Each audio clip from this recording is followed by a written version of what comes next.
विगयगेहि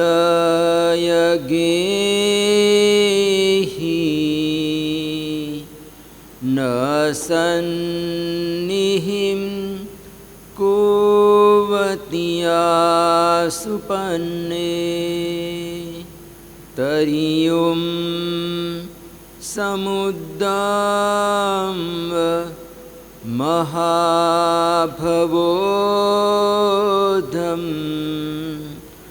अभयं करे वीर अनन्तचक्षु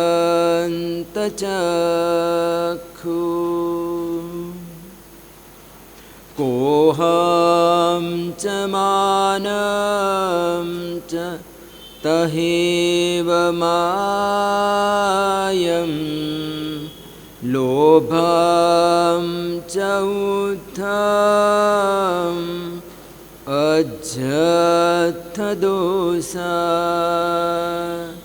ये आनिवन्ता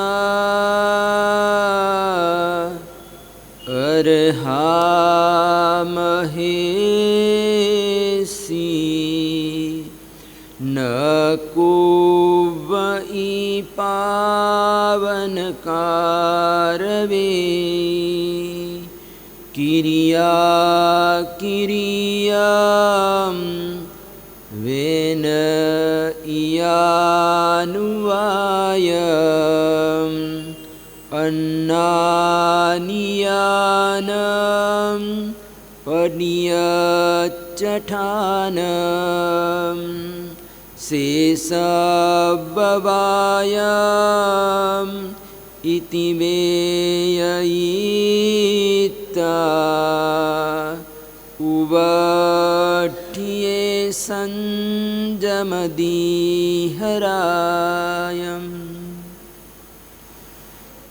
श्रमण भगवान महावीर स्वामी के पंचम गणधर सुधर्मा स्वामी जी महाराजा अपने आराध्य जन जन की श्रद्धा के केंद्र बिंदु ऐसे भगवान महावीर स्वामी का गुणगान करते हुए यहाँ पर वीर स्तुति में अलग अलग उपमानों से और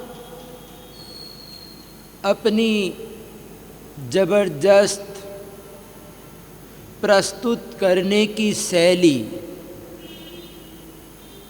सुधर्मा स्वामी जी महाराजा की है कि सुधर्मा स्वामी जी महाराजा शब्द शिल्पी हैं। क्या है? सुधर्मा स्वामी जी महाराजा एक तरह से स्तुति के शब्द शिल्पी हैं। क्यों न शब्द शिल्पी होंगे?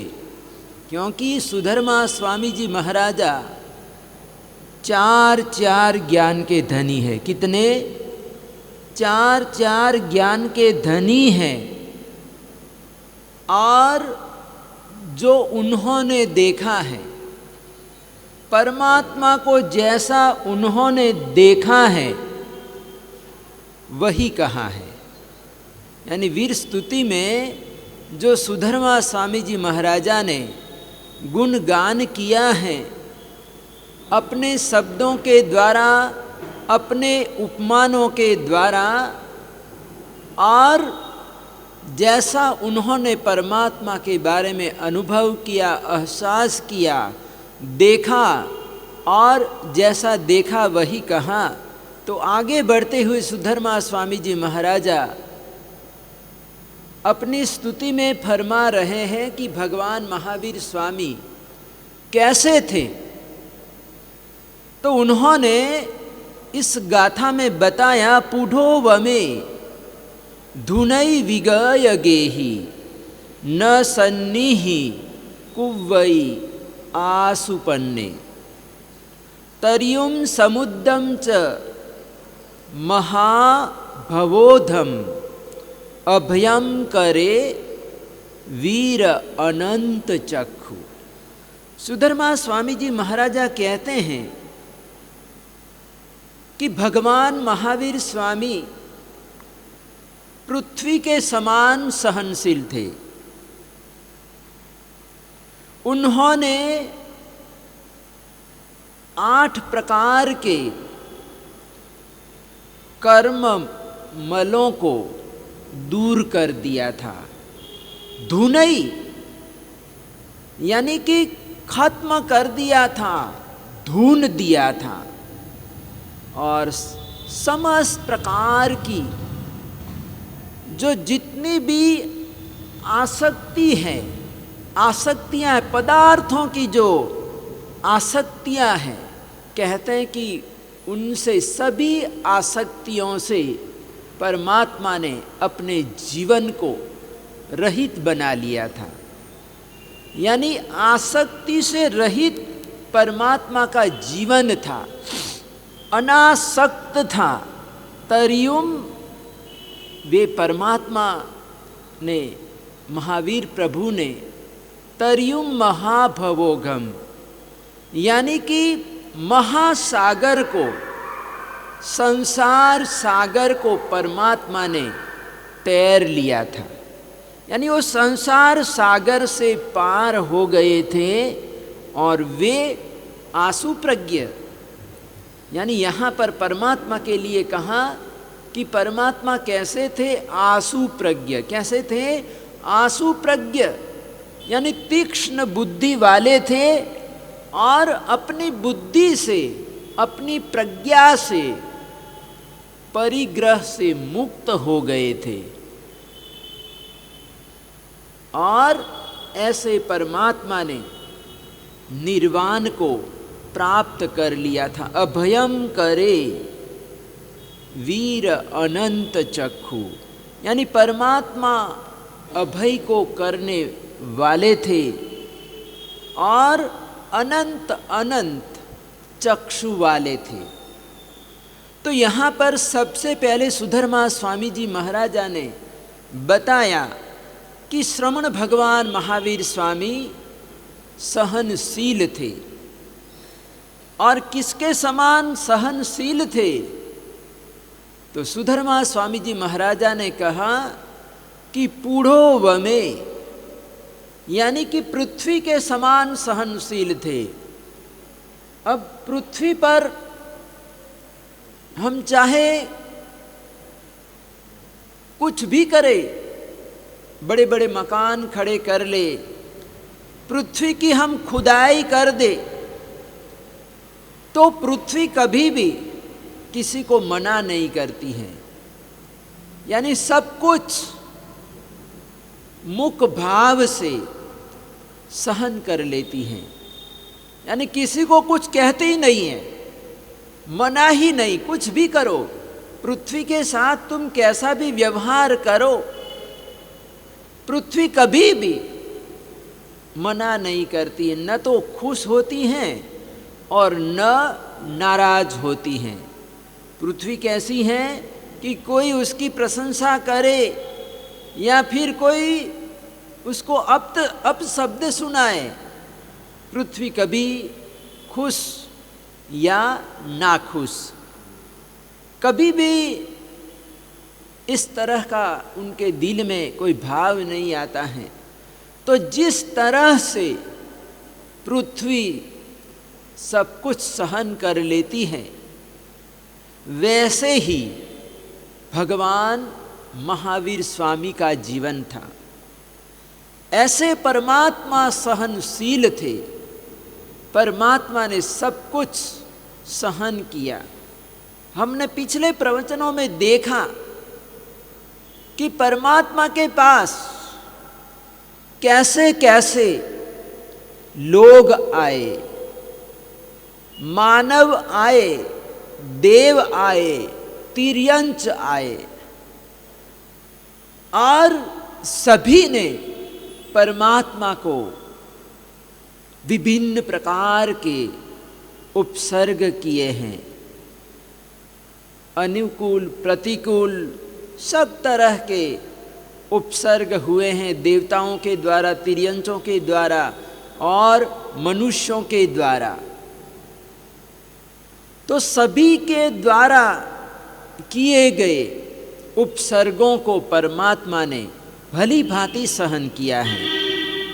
यानी किसी का भी यहाँ पर प्रतिकार नहीं है, किसी का विरोध नहीं है, और जो भी आया परमात्मा को उपसर्ग करके गया है। वैसे हमने देखा तीर्थंकर परमात्मा कितने बली होते हैं, वो अनंत शक्तिशाली होते हैं, उनका ऐसा शारीरिक बल होता है कि देवता को भी वो चाहते तो एक चुटकी में भगा सकते थे, लेकिन नहीं, परमात्मा ने उपसर्गों को स्वीकार किया, सहन किया। तो इसीलिए सुधर्मा स्वामी जी महाराजा कहते हैं कि मेरे परमात्मा पृथ्वी के समान सहनशील थे। हम श्लोक बोलते हैं, मैं प्रवचन में एक श्लोक बोलता हूँ कि पन्नगे च सुरेंद्रे च कौशिके पाद संस्पृशि, यानी कि यहाँ पर दोनों व्यक्ति आए हैं, चंड कौशिक भी हैं और इंद्र महाराजा भी हैं। एक डंक मारता है और दूसरा परमात्मा की अर्चना कर रहा है, पूजा कर रहा है। लेकिन परमात्मा की जो मनोस्थिति निर्विशेष, यानी किसी के प्रति परमात्मा का कोई विशेष राग या कोई द्वेष, किसी भी तरह का द्वेष नहीं है, यानी दोनों के प्रति परमात्मा का समान भाव है, समभाव है। तो ऐसे परमात्मा श्रमण भगवान महावीर स्वामी ने धुनई विगय गेही, यानी उन्होंने 8 प्रकार के कर्मों का क्षय कर दिया था।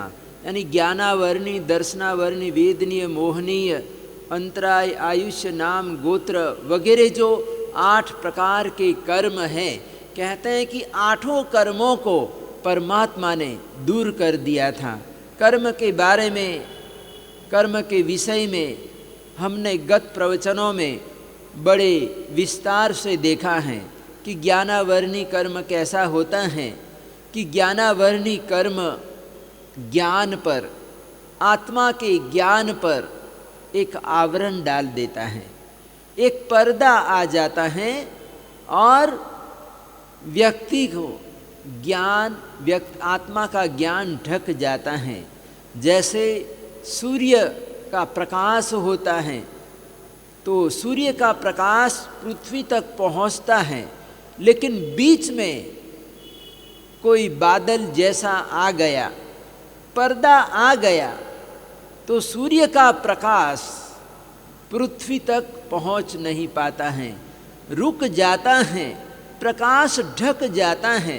तो वैसे ही आत्मा का ज्ञान तो है, आत्मा के पास ज्ञान तो है, लेकिन कहते हैं कि ज्ञान के ऊपर पर्दा आ जाता है, यानी ज्ञान ढक जाता है, आच्छादित हो जाता है। तो जब जीवात्मा ज्ञान की आराधना करता है, उपासना करता है, साधना करता है, तो अपनी साधना के द्वारा, ज्ञान की उपासना के द्वारा पर्दे को हटाता है, ज्ञानावर्णी कर्म को दूर कर देता है, तो अनंत ज्ञान प्रकट हो जाता है। दर्शनावर्णी, वेदनीय, मोहनी, ये जो सारे कर्म हैं, घाती कर्म और अघाती कर्म, सभी कर्मों को परमात्मा ने दूर कर दिया था। तो ये जो कर्म मल हैं परमात्मा ने दूर कर दिया था। और न सन्निहि कुवई आसुपन्ने, यानी कि परमात्मा ने अपने जीवन से, जीवन में किसी तरह का कोई परिग्रह रखा ही नहीं, यानी अपनी प्रज्ञा के द्वारा आसु प्रज्ञ भगवान महावीर स्वामी परिग्रह से एकदम मुक्त हो गए थे। और तरियुम समुद्रम च महाभवोदम, यानी महासागर, संसार सागर को परमात्मा ने पार कर लिया था, यानी कि तैर गए थे, यानी संसार सागर पार हो गए से तैर कर किनारे पर पहुंच गए थे, सागर के तट पर पहुंच गए थे। अभयम करे वीर अनंत चक्षु, यानी परमात्मा बड़े अभय थे, अभय को करने वाले थे। यानी 7 प्रकार के जो भय है, उन भयों से परमात्मा का जीवन एकदम रहित हो गया था। यानी किसी भी प्रकार का भय परमात्मा के जीवन में नहीं था, यानी एकदम अभय हो गए थे। और अभय दान वो ही दे सकता है जो भयों से मुक्त हो चुका है।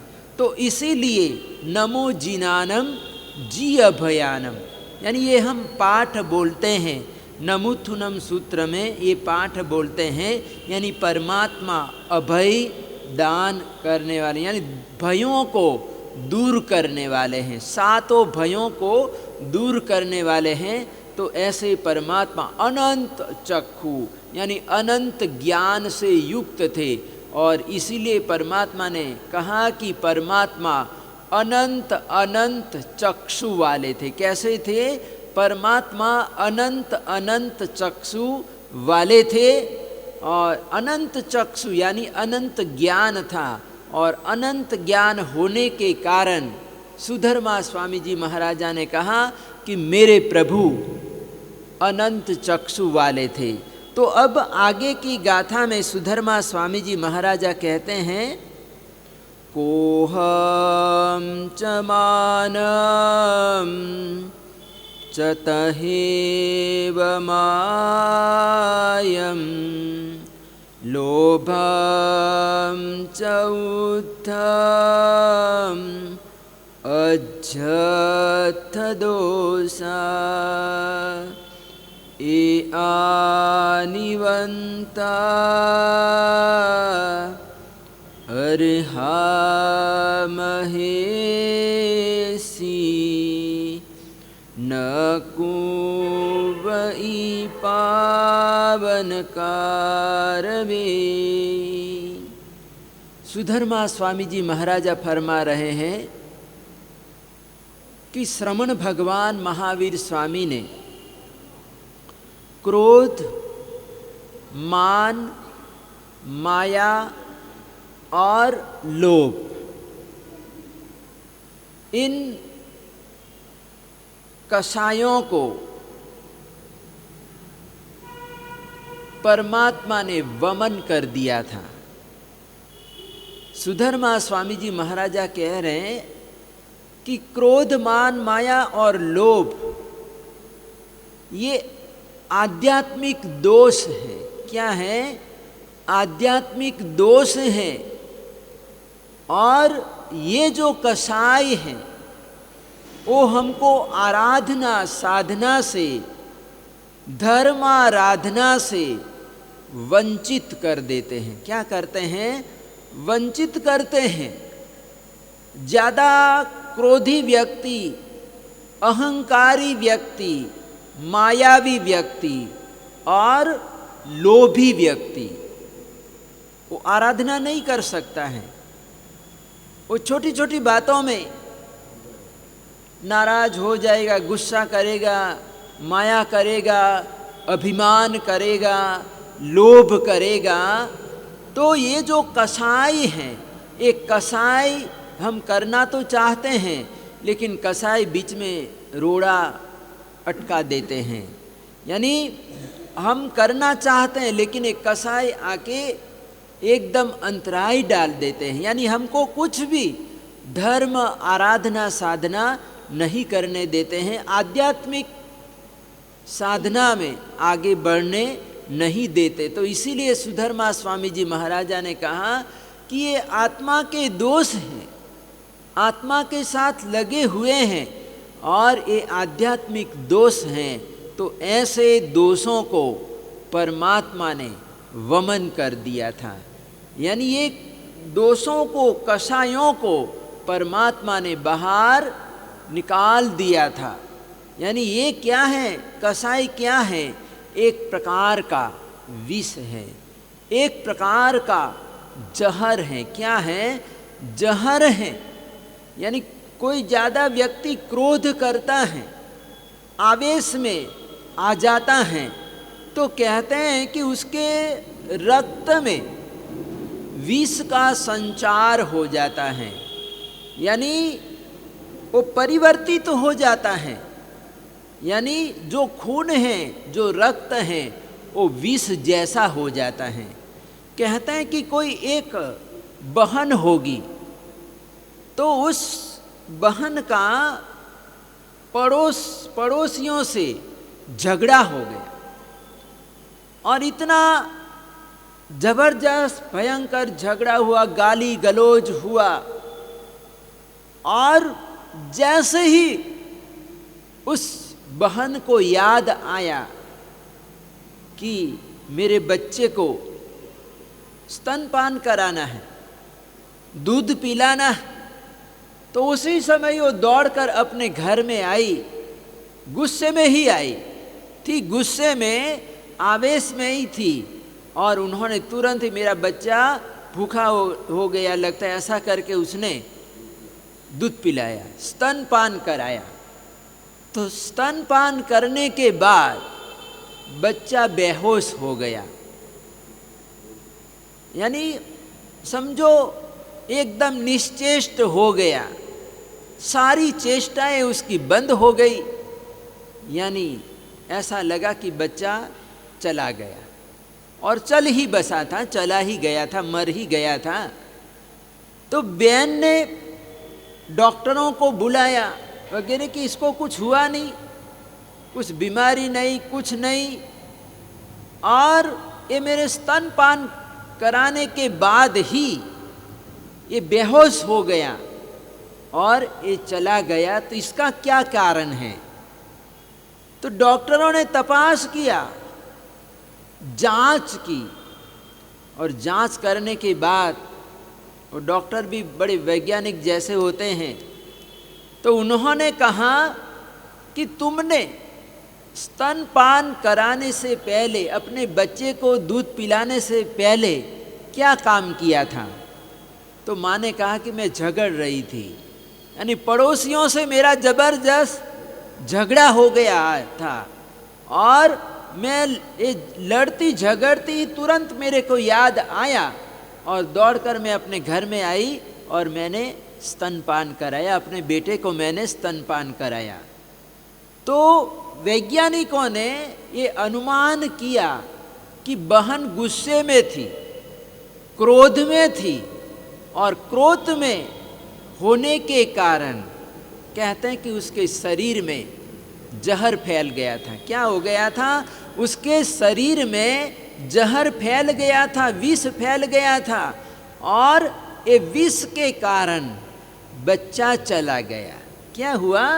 बच्चा हमेशा हमेशा के लिए चला गया। यानी ये विष है। क्रोध क्या है? ये जो कषाय क्या है? एक प्रकार का जहर है। क्या है? एक प्रकार का जहर है, विष है।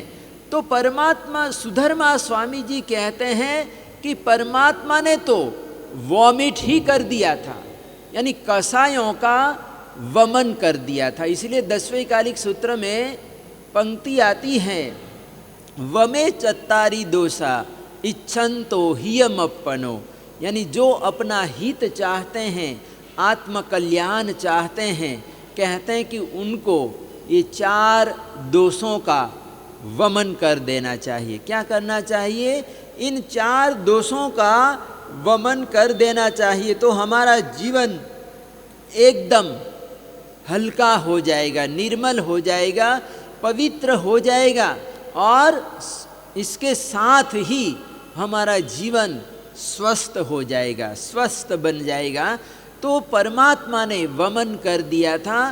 तो वंता ए आनिवंता अरहा महेशी, यानी अरिहंत परमात्मा ने ऐसे दोषों को दोष समझकर उसको दूर कर दिया था, बाहर निकाल दिया था। तो न कुव्वई पावम न कारवेई, यानी श्रमण भगवान महावीर स्वामी ने कसायों को दूर कर दिया था। और दूसरे नंबर में सुधर्मा स्वामी जी महाराजा कहते हैं कि उन्होंने न तो पाप किया है न दूसरे से करवाया है। यानी यहाँ पर परमात्मा के जीवन के बारे में सुधर्मा स्वामी जी कहते हैं कि न कुव्वई पावन कारवेई, यानी उन्होंने पाप किया ही नहीं है, एक भी पाप नहीं किया है। जो 18 प्रकार के पाप होते, कितने 18 प्रकार के पाप होते हैं, और इन 18 पापों में से परमात्मा ने एक भी पाप नहीं किया है और न दूसरों से करवाया है। कभी कभी ऐसा होता है कि हम खुद अपने आप को बचा लेते हैं, लेकिन दूसरों से हम करवा लेते हैं कि चलो मेरे को ये लाइट नहीं चालू करना, ये नहीं करना है, तो मैं दूसरों से करवा लूँगा। क्या करूँगा? दूसरों से करवा लेंगे, चलो मेरे को तो चलेगा नहीं, लेकिन मैं दूसरे के हाथ से मैं ये काम करवाऊँगा। तो यहाँ पर तो परमात्मा कैसे थे कि उन्होंने न तो किया है, न स्वयं पाप किया है, न दूसरों को करवाया है। यानी ऐसा कोई मार्गदर्शन भी परमात्मा का नहीं है, ऐसी कोई प्रेरणा भी नहीं, पाप जनक परमात्मा की कोई प्रेरणा भी नहीं है।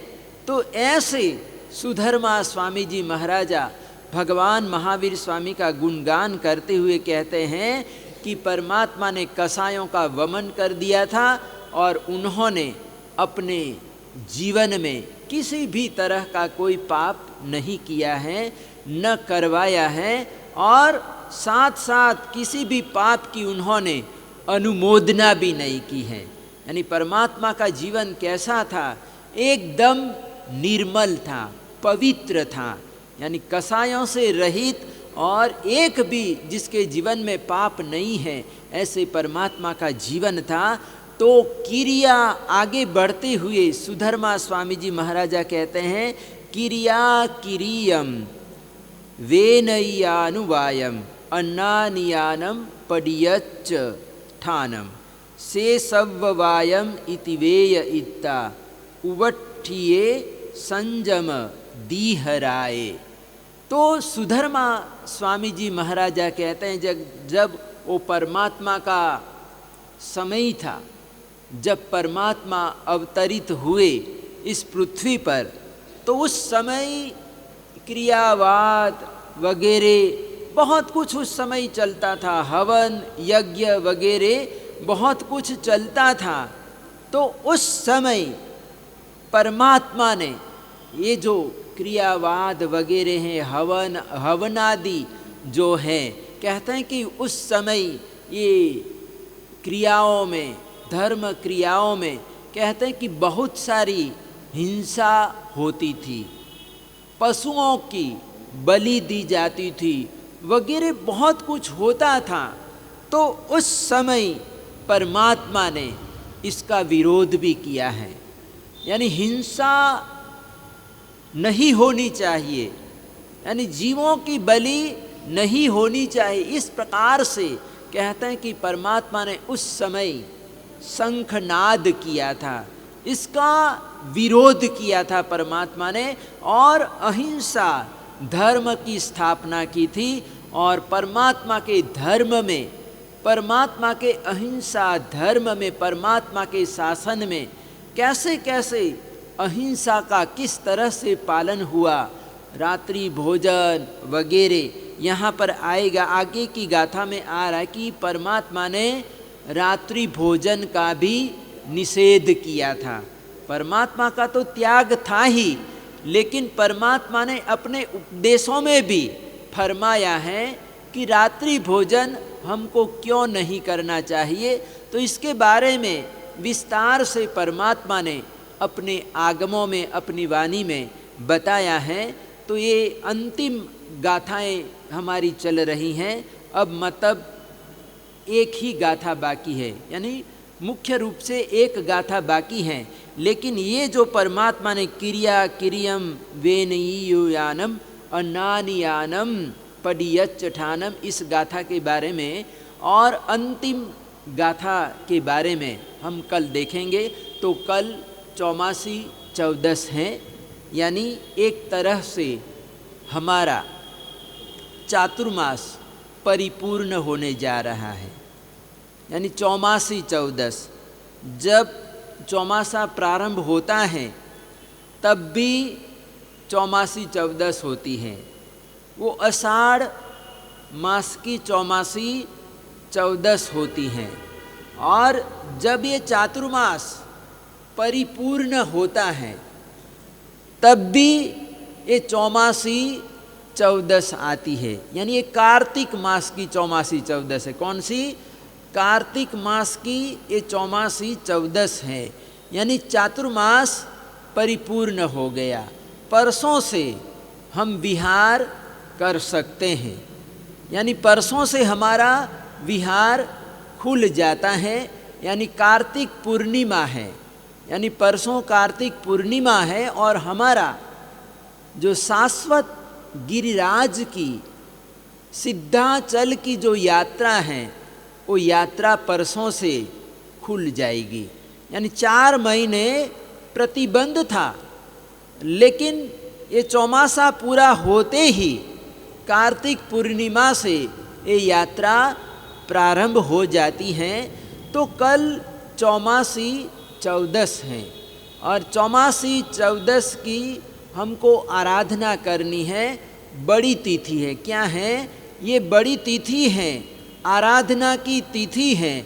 और ऐसी बड़ी तिथि में हमको उपवास, आंबील, एकासना, देववंदन, पतिकमन वगैरह करके पर्व की आराधना करनी चाहिए। तो कल अपना जो प्रतिदिन प्रवचन होता है वो प्रतिदिन के समय 9:30 से 10:30 बजे प्रवचन होगा और प्रवचन के बाद तुरंत ही यहाँ पर देववंदन होगा। यानी 10:30 बजे देववंदन प्रारंभ हो जाएगा। भाई बहनों का साथ में ही देववंदन होगा, क्योंकि साध्वी जी भगवंत नहीं है यहाँ पर। इस बार हमारे संघ में, अपने संघ में साध्वी जी भगवंत साथ में नहीं है। तो इसीलिए भाई तो थोड़े बहुत ही रहते हैं, ज़्यादा बहनें ही होती हैं। तो बहनें भी बैठ जाएगी और साथ में ही सभी का साथ में देववंदन होगा। और उसके बाद शाम को प्रतिकमन होगा, चौमासी प्रतिकमन होगा। तो ये चौमासी प्रतिकमन भी लगभग 5 बजे भाइयों का शुरू हो जाएगा, चालू हो जाएगा। तो ये कल की सूचना है। और परसों जैसे मैंने बताया कि विहार ही है, लेकिन ये परिपाटी है, एक तरह से क्या है, औपचारिकता है, एक रिवाज हो गया कि चातुर्मास होता है तो चातुर्मास का परिवर्तन भी होता है। क्या होता है? चातुर्मास का परिवर्तन भी होता है। तो ये जो चातुर्मास का परिवर्तन है, ये चातुर्मास का परिवर्तन हमारे ही संघ के पूर्व अध्यक्ष रमेश डी जैन वालों ने ये लाभ लिया है। तो परसों सुबह यहाँ से लगभग 6:15 बजे के आसपास यहाँ से विहार होगा। सबसे पहले दाल बाज़ार कलीकुंड पार्श्वनाथ दादा के दर्शन करेंगे। चौड़ा बाज़ार में सुपार्श्वनाथ निसिया जी वगैरह दर्शन करते हुए हम सिविल लाइन आदिनाथ परमात्मा, यानी हमारे लिए आदिनाथ परमात्मा, यानी परसों कार्तिक पूर्णिमा है। तो ये पूर्णिमा की जो आराधना, पूर्णिमा की जो विधि है, 21 खमासना वगैरह, चैत्यवंदन, 5 स्तवन वगैरह, ये जो परमात्मा की भक्ति है, वो परमात्मा की भक्ति हम दादा के सामने यानी सिविल लाइन आदिनाथ परमात्मा के दरबार में एक विधि होगी, सारी विधि होगी। और ये विधि के बाद हम ये लाभार्थी परिवार यानी डी जैन के वहाँ, रमेश भाई डी जैन के वहाँ पर निवास पर जाएंगे। वहाँ पर भी मांगलिक होगा वगैरह, सब कुछ कार्यक्रम होगा। तो ये पूर्णिमा का कार्यक्रम रहा। और चातुर्मास के बाद यहाँ दिसंबर महीने में बहुत सारी ध्वजारोहण है, यानी हमारे देरासरों की लगभग सारी जो वर्षगांठें हैं, सालगिरी हैं, लगभग ज़्यादातर ये दिसंबर महीने में ही है। तो शंखेश्वर पार्श्वनाथ दादा यानी हुसैनपुरा की 6 दिसंबर की वर्षगांठ है, यानी वहाँ पर 4 दिसंबर, 5 दिसंबर और 6 दिसंबर का कार्यक्रम है। तो हम सिविल लाइन 4 तारीख तक स्थिरता करेंगे और फिर 5-6 जो भी है हम वहाँ पर गुरुकुल में रुकेंगे, गुरुकुल जाएंगे। और गुरुकुल के बाद ये कार्यक्रम, सारा कार्यक्रम करके हम 10 तारीख को सुंदर नगर जाएंगे। और वहाँ पर 13 दिसंबर का कार्यक्रम है, पद्मावती महापूजन और छत्र भी चढ़ाया जाएगा। माताजी वगैरह सभी को, मतलब वहाँ पर छत्र चढ़ाने का भी कार्यक्रम है। तो ये कार्यक्रम कराने के बाद हम यहाँ पर 15 तारीख को यहाँ पर आएंगे, उपाश्रय में आएंगे, आत्म वाले उपाश्रय में आएंगे पुराना बाज़ार। और 16 तारीख की यहाँ पर संक्रांति है। और संक्रांति के बाद चौड़ा बाज़ार में सुपार्श्वनाथ दादा की वर्षगांठ है, ध्वजारोहण है। तो ये कार्यक्रम करके 17 तारीख को मल्लीनाथ दादा की वर्षगांठ है। तो हम ये चौड़ा बाज़ार कार्यक्रम करके दादा की सालगिरी ध्वजारोहण करके हम तुरंत ही हमारा विहार हो जाएगा। और रास्ते में हम कहीं बीच में स्थिरता करेंगे और सुबह में मल्लीनाथ दादा वहाँ जैनपुर जाएंगे। और वो 17 तारीख की है। और फिर ये महावीर इनक्लेव 19 तारीख की वर्षगांठ महावीर इनक्लेव में है। और 20 तारीख को हमारे चंद्रमोहन जी, जिसको मौनी बोलते हैं, तो 20 तारीख का वहाँ पर कार्यक्रम है। और 21 तारीख को गुरुकुल में ध्वजारोहण है। तो ये सारा कार्यक्रम है। आगे के भी 25 तारीख को भी वर्षगांठ है वगैरह। फिर मतलब आगे आगे कार्यक्रम बनता जाएगा। जैसे जैसे कार्यक्रम बनता जाएगा वैसे वैसे आपके सामने सारे कार्यक्रम प्रस्तुत होंगे।